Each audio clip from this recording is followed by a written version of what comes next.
Hi, everyone. So, thanks for coming to the live. Today, we're going to talk about some tips for your first draft. And I am going to set up Instagram and then we will get started.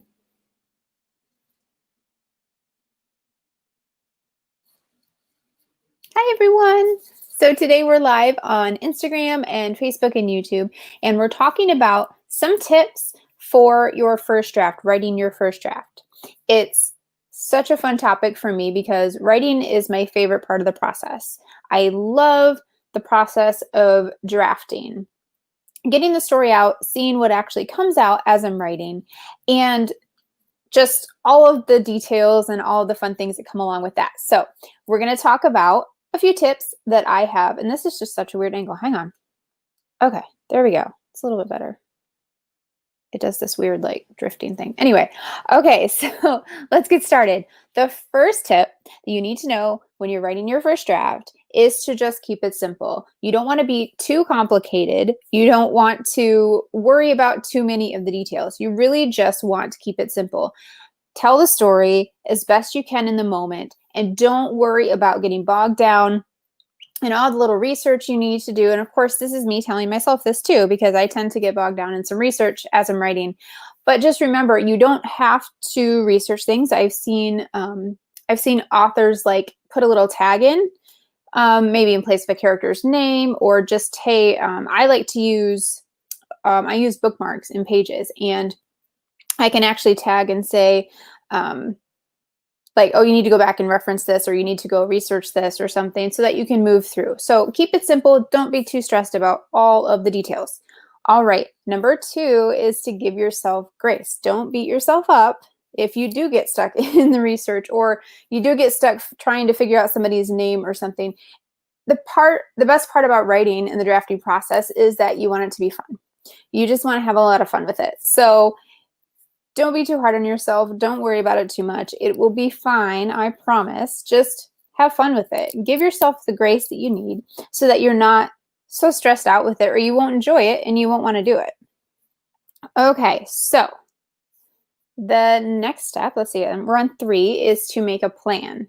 So you want to have a plan for creating your first draft. Now, I am a pantser, which you probably know if you've followed me for any amount of time. I am a pantser. So that means that I just write by the seat of my pants, and there's not a lot of planning that goes into it. So that's part of planning. But the other side of planning is just getting a plan in place for you to actually work on your book. Scheduling. So setting aside time, or just saying, like, for me, it's helpful if I say, well, this month is the month I'm working on my book, because I tend to write in spurts. So if that works for you, great. If you say every day between 5 a.m. and 6 a.m. before I get ready for the day, I'm going to write, that's cool too. And that would be helpful, but you need to have a plan in place so that you can do it. Now, again, this goes back to the give yourself grace. If you don't stick to it every single day, that's okay. But definitely set aside time to make it a priority so that you're able to lean into it and have fun with it and make progress. Because even if progress is always progress, so even if you only write 200 words in a day, or 50 words in a day, or 3 words in a day, even if you only write a little bit, you're still making progress. And the only way to actually finish the book that you want to write is to get it written and to put words on the page. So you may see other people have high word counts. Like, I tend to have high word counts, but you don't see behind the scenes where I go weeks and weeks without writing a single word. So you just have to find out what works for you. You may be the type that just puts words on the page every day, a little bit, and that's like the tortoise and the hare analogy. And if that works for you, great, that's awesome. My mind just gets so consumed in it that I just have to clear a lot of my schedule to put tons of words on the page all at once. So that's what works for me. So find what works for you and just embrace it. Don't be too hard on yourself again, but have a plan. All right, so number 4 is to honor your process. And that we just talked about this a little bit, but making sure that you know what your process is and what works for you, but then honoring it, allowing yourself to embrace that process and not judging yourself for not fitting someone else's things. For example, I've had a few days now in my writing career that I've written over 10,000 words a day. Now, I don't say that to brag. I say that to say this. That's how I work. you may not work that way, and that's totally fine. It might feel good, or it might look impressive that someone writes, over 10,000 words a day. Someone actually messaged me from that I put that in my Instagram stories, and someone messaged me and said, wow, I think my biggest was like 15K. It's like, wow, that's crazy. I think mine's about 12. But the point is, if you're getting words on the page, you're making progress. So it doesn't matter how many you do in one 24-hour period. It doesn't matter if you enjoy writing sprints, do those. But it doesn't matter if you do those with other people, or you do them with yourself, or you just, take 10 minutes, tap out 50 words, and then go make dinner, and then come back another 10 minutes. I mean, whatever it takes to get it done, honor your process. Allow yourself to be okay with the way that you work, and do it that way. Okay, so I think I've got 3 more. I've got a list here, so I'm just making sure that I have everything. Okay, and another thing that is fun, if you can do it, is to find someone to fangirl with you. If you have someone, an author friend, or a sibling, a parent, somebody that's supportive of your writing process, and those times when you just write those scenes, but you don't exactly want to share it with the entire world yet because it's not ready, but you're just super excited about it. It's fun to have people to go to that you can chat about with this stuff. I do have some wonderful author friends that I like to chat about all this stuff with. And of course I'm like, oh, I just wrote this scene. It's unbelievable. It's amazing. I'm so excited about it. So it's fun to have that kind of thing. Now, if you don't have that, that's fine. If you don't have that, thank you, Erin. Yes, I know. Yeah. Anyway, thank you so much for all of my author friends out there. That will allow me to, bounce ideas off of them and just get so excited when I write something crazy. So anyway, let's keep going. All right. So if you find someone, it's really helpful to just chat them up. But if you don't have someone like that, journaling is also a good way to do it. You can just get all your thoughts on the page, or just like random blogging, just like for yourself, just getting all the excitement out. Recording a video to yourself. I mean, there's lots of ideas of ways to celebrate. And that leads us into number 6, which is reward yourself. So if you have goals that you've met for writing, if you have certain things that you like to do, and it could be you might, bake a cake, or have a bowl of ice cream, or on the not opposite side, but on the non-food related side, maybe you allow yourself to watch a couple episodes of your favorite show on Netflix, or you go for a walk, or you take a bath. Whatever it is that feels exciting and like a reward for you, that's a great way to just embrace all of that you have accomplished and make it more fun. And then it'll give you rewards for the next time you want to go back to the writing, and you go to the writing process and you're like, okay, I am going to do this. This is going to be fun. And I know that when I'm at the end of it and I get everything written, I'm going to go reward myself, and you can look forward to that as well.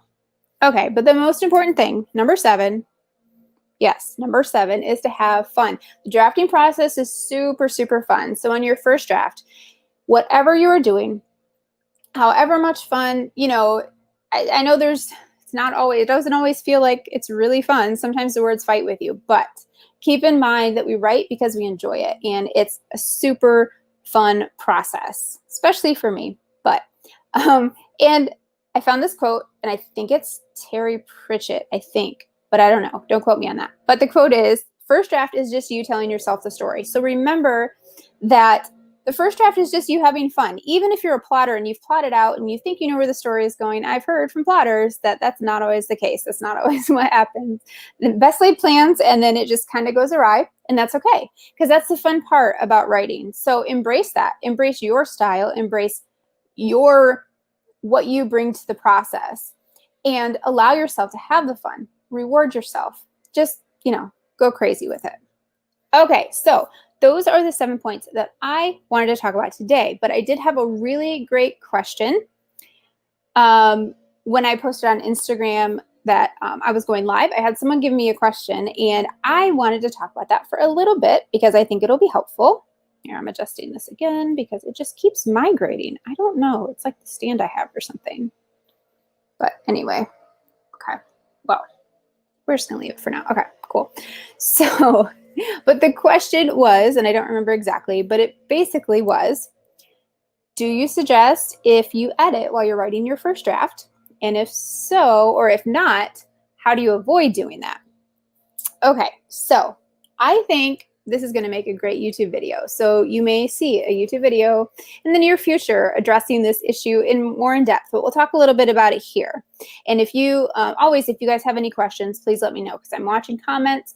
I can, you know, go back and forth. We can answer some other questions about drafting, about writing your first draft.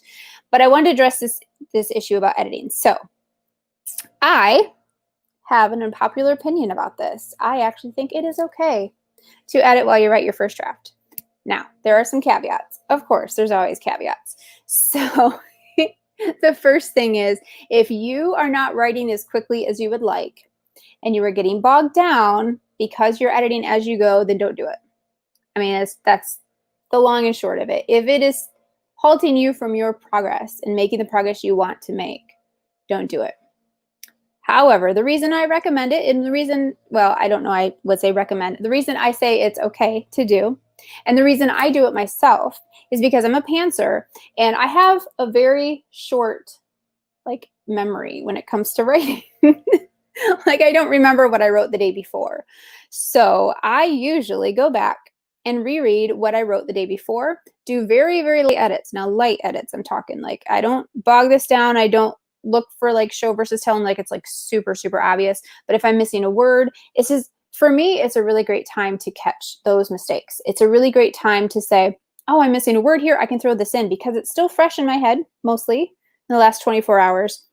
I can go back and I can add those words that my brain filled in automatically that aren't actually on the page, because I'm in a slightly different mindset than I was when I wrote it. But it's enough that I can remember what I was trying to say. So I think it's a great tool if it doesn't bog you down and it doesn't hold you back from drafting quickly.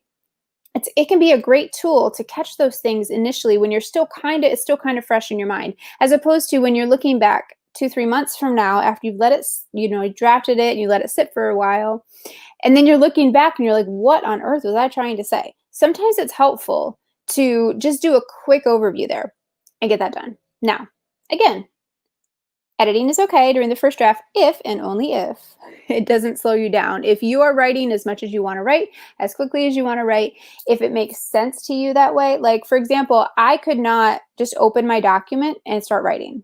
I couldn't. I have to, unless, of course, I've just, taking a 5-minute break to eat or something, get a snack. But for the most part, I could not just open my book and start writing. I have to reread at least a few sections prior so that I know what's going on in the story. And because my books are so complicated, yeah, and I have lots of different points of view, usually I have to back up several scenes so I can find out where everybody is in the process. So I've got like 4 or 5 different scenes going on, and so I have to go back to this one to see what's going on with this person, and then to this one, and then so it's going to vary based on your book and your style of writing and all of the different nuances, the genre, all of that's going to depend on how you treat it. But bottom line, if you can edit without it holding you up, do it. Okay, I know I'm going to get like yelled at for that from the technical writing community, but I don't care, because that's just how I do it. And it works for me, because then, and this is how I excuse it. Yeah. Anyway, I heard Stephen King has this writing advice. He always has the best writing advice. And I found most of the best writing advice. I haven't read his book yet. It's called On Writing, if you're not familiar with it, but I haven't read it yet. I want to. It's on my TBR, of course, along with thousands of other books. But one of the best writing advice I heard from him is to write a clean draft. Now, this could mean a lot of different things. For me, that means I edit as I go, slightly, and that by the end of the time, because my books are so long, and they sometimes take me a long time to draft. I'm coming up on 2 years in my current book. Sometimes they take me a long time to draft, so it helps me just because I'm so close to it when it's fresh, I can actually get a little cleaned up so that it makes more sense when 2 years from now, hopefully not 2 years from now, but a few months from now when I go back to it and try to edit it, I actually know what I was talking about, and I can see on the page what makes a little bit more sense. So I hope that answers the question. And like I said, I think this will be a great YouTube video. So I may just do one for this in the next few weeks. So be looking for that. Now, if you guys want help with staying on track with your first draft, I do have a free word count tracker that it's in the link in my bio on Instagram. And I believe I put it in the link on Facebook and YouTube. So in the description. So it's free word count tracker. It's got it's basically one of those one-sheeters that you print off and you can like color in the lines, or you can check it off as you like each, I think 5,000 words, maybe. Yeah. So each time you hit a certain milestone, you mark that off, and it's got some inspiration on there, and it's got some tips, and it's just a fun way to help you stay accountable to yourself so that you actually are making progress on your book. And if you really wanted to, you probably could put like on the dates, like, hey, I'm going to write this 5,000 words by this date, you know, whatever makes sense to you. So, all right. I guess that's all I have. And I appreciate you all showing up. I am so glad you're here. Thank you, thank you, thank you. If you have any questions for me, my DMs are always open. So feel free, and also you can comment on this video. I should have this up on IGTV in just a little bit, and it's always, you know, available on Facebook and YouTube for replay. So thank you all for coming, and I will see you next week.